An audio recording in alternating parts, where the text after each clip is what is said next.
meeting, Hazoor explained what is the meaning of milk, honey, wine, and etc.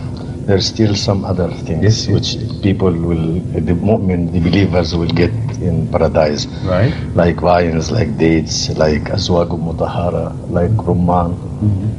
So would you please explain these things? You know, as far as the fruits are concerned, I in fact said something about it. The verse, which, did I recite that verse? Kullama. No. Hazoor asked for the verse. Please take it.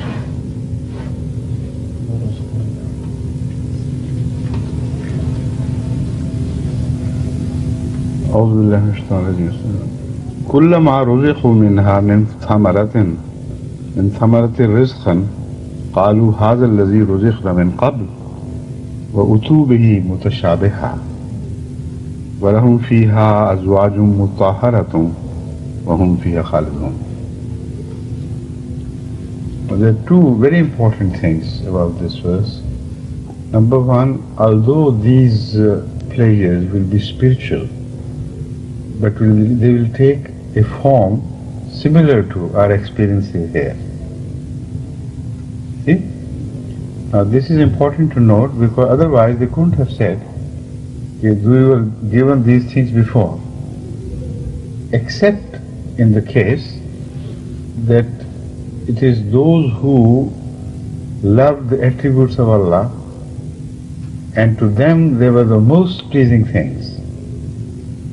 So when these will be presented to them again, they will say, oh yes, we are used to it, we loved these things before. And the answer would be no. They are similar, because now they are, like the Holy Quran says, وَبَصَرُكَ الْيَوْمَ حَدِيدٌ, all their faculties will be sharpened so much that the pleasure which they thought they saw were like dreams. Now they will become awake to these realities and enjoy them much more. That is one meaning. The other is, which I started with, that maybe the spiritual gifts to the spirit are given shapes like things which we know here. And similar experiences remaining spiritual are repeated. Now they will not be like this birds like this, you slaughter them and throw the filth away and this and that. But the eating would have a new process of eating. And these things which are symbols at present, will take a sort of form. So spirit will eat the spiritual form of things. So there is no contradiction in that. Bodies cannot eat spiritual things, but spirits can eat spiritual things. So what the nature is, we don't know yet. Because here in this verse also, the Holy Quran says, وَأُتُوا بِهِ مُتَشَابِهًا. They were given mutashabiha, and what mutashabiha we don't know. Some similar things. That's one part which I failed to explain last time. And the other very important part is about azwaj. وَلَهُمْ فِيهَا أَزْوَاجٌ مُطَهَّرَةٌ. Now here, the reference is to male apparently, men. And azwajun mutahharatun would either be termed as male or female, because azwaj word in itself can be translated, zawj can be either male or female. So the problem is, if you take the first word mean to apply only to men, then where would salihat, mominat, salihat would go? Would they watch from aside what is being offered to their men and remain outside the zone of that immense pleasure of equal partnership? It's not possible. And the Holy Quran has made its promise very clearly that both men and women will be treated alike there. What is for men for their goodness, so also that would be for women for their goodness. So this problem can only be resolved if you visualize a sexless society in which male and female divisions are no more. And in spirit there is no male or female. See? In spirit, male and female have exactly the same spirits. The differences appear in physical form when the children are born. Souls remain the same. So that is the only way we can resolve this problem. Otherwise, we think for women will be that and for men would be that. And would it be the same men for the same women? That could be torture in some cases. After this. One little thing. Yes. This Basurakal Yawma Hadid is said in relation to the one who is going to be punished and who cannot prostrate because he could not prostrate before.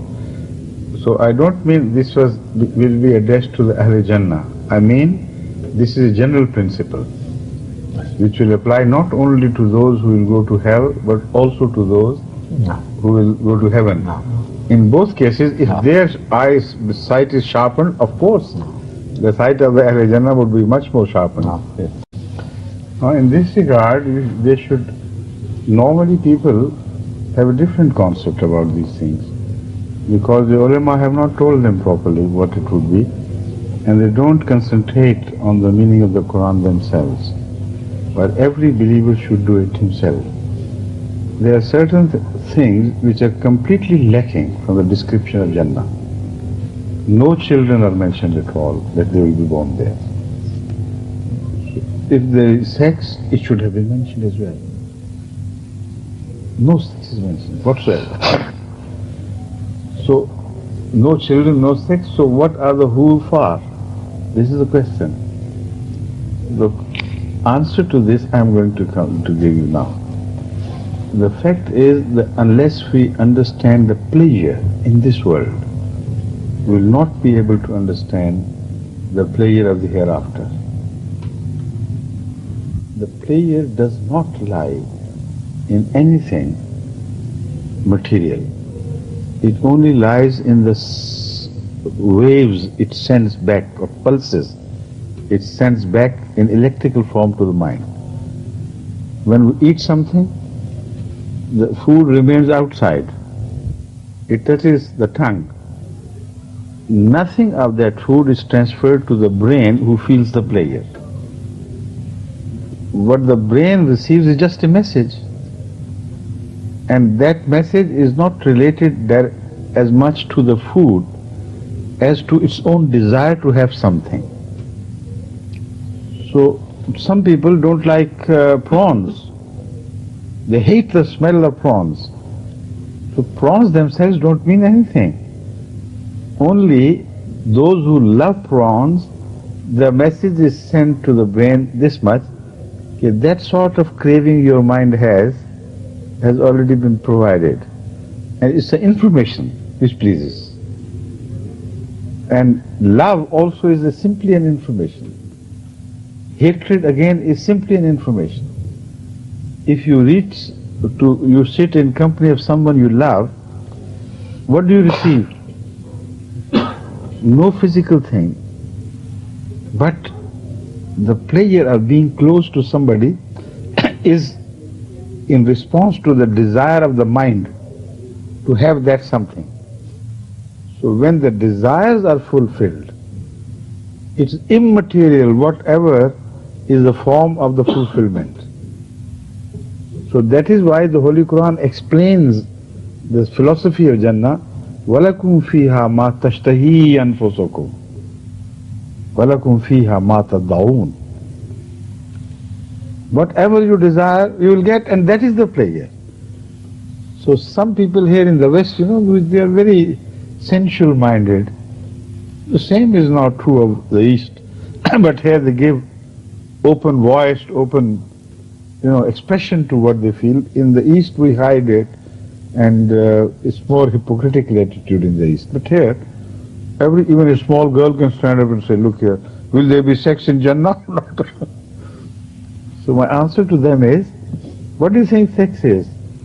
It's only, in fact, a slow development, evolutionary development of desire of man to live forever. And that desire was fulfilled by God in the form of reproduction. No animal could live forever, but through reproduction he saw himself projected into future. Now this player was the original thing. Buds of all the senses, they were created because of this player. And they took a form of a physical bud, so the sensation is sent, you look here, this is your desire which is now being fulfilled, there is a likelihood of your being eternalized.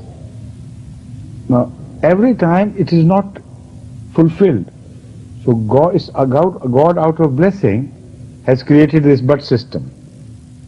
The glands, the buds, etc., they send the message to the mind that your desire to live forever is provided in the form of this machinery. And now it would be possible now, it would be possible then. Even those who are sterile, they are not deprived of this opportunity. But what reaches the brain? What reaches the brain through that? At anything? Nothing except the pulses. And those pulses reach the centers.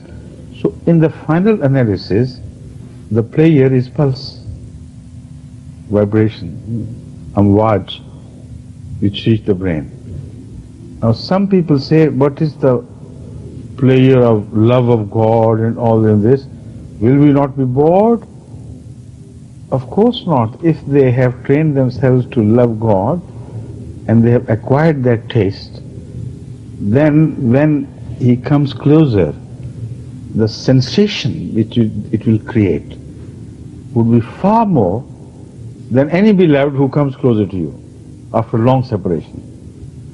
That sensation is far more powerful than the sensation of eating food or sleeping or anything you call it, or hearing music. If you are doing anything and someone you have been missing for ages suddenly appears, you'll care a hoot for everything else. You'll throw them away and just rush madly to the beloved one. So that sensation is the most powerful sensation of love. That is why the Holy Prophet ﷺ taught us this, to prepare us for Jannah.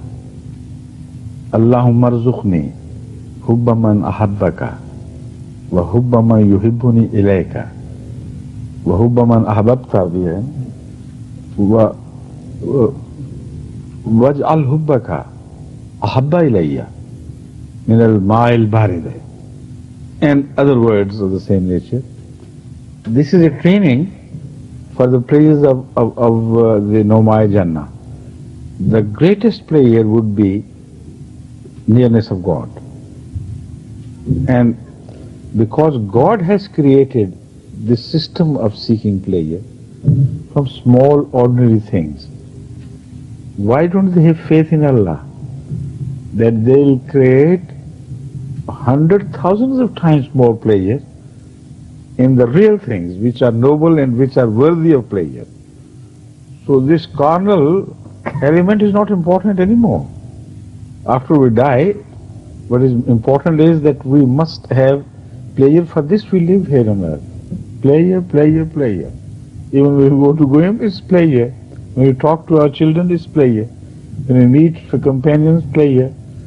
Eat just for the sake of pleasure. Sleep for the sake of pleasure. Last word for happiness is one single word. And these are different means. So there, the spiritual world, in spiritual world, it is not essential that you gain happiness only through the means of carnal things you are left behind. No need of no need of marriage, anything.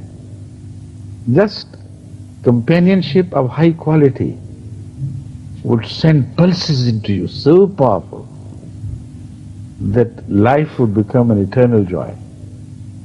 Right?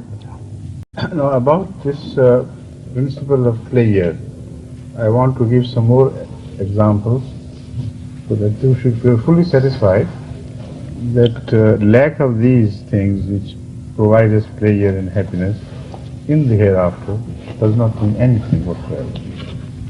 The spiritual form can be far more sensitive to pleasures and pains than we can imagine here. Now, for instance, you any food you like most, which you think is the best food, you try to give it to a dog or some other animals, and those animals may not have any taste for it. If you force them, they would vomit. So what is there in the food? It's only the matching of desire and fulfillment. That's all. Now, once I remember I saw, while we were passing in a car in Pakistan, by a butcher house.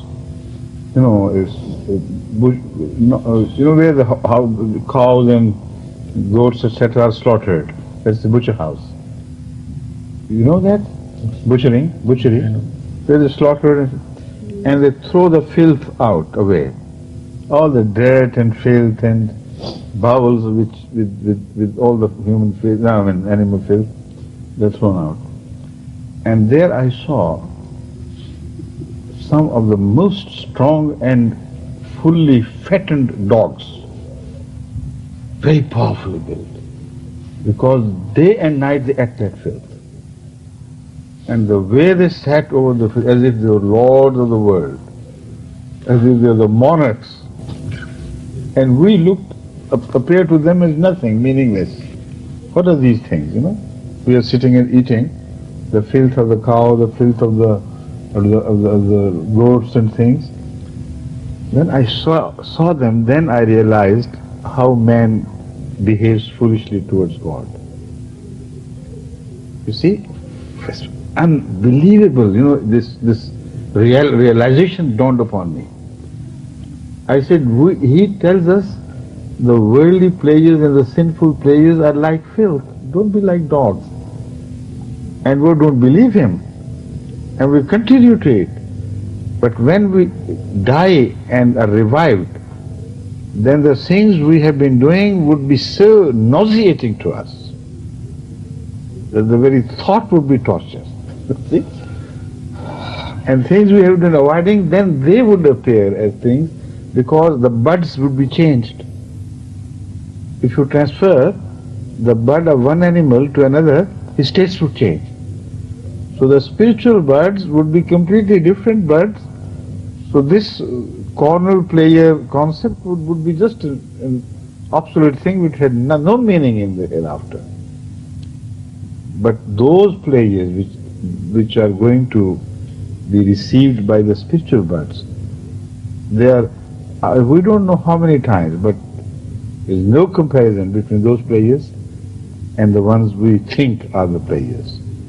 We look down upon ourselves as vultures, for instance. We eat the corpses, filthy animals, dead animals, with stench so strong that you can't pass through without vomiting sometimes. You keep away. And have you seen vultures eating the corpse of something? A dead dog, not only the cattle, etc., a dead dog whose body is swollen with winds inside, ganged up winds, all locked in the system. And they smell like, indescribably bad. Even those who deal with dirty things, they pass by and run and look at the vultures, the way they sit over there. Oh, very happy. They enjoy it like anything, like little trees. Because the birds are different. See? So if the vultures are provided with human birds, it would be like being reborn in a spiritual life. Then if they look at them, imagine what they would feel about themselves. Oh, this is what we have been doing. So in the spiritual life, the same birds would provide hell for those who have been enjoying this, and then God would say, all right, continue to enjoy this. It's another form of hell, which I think can be proved from the Holy Quran.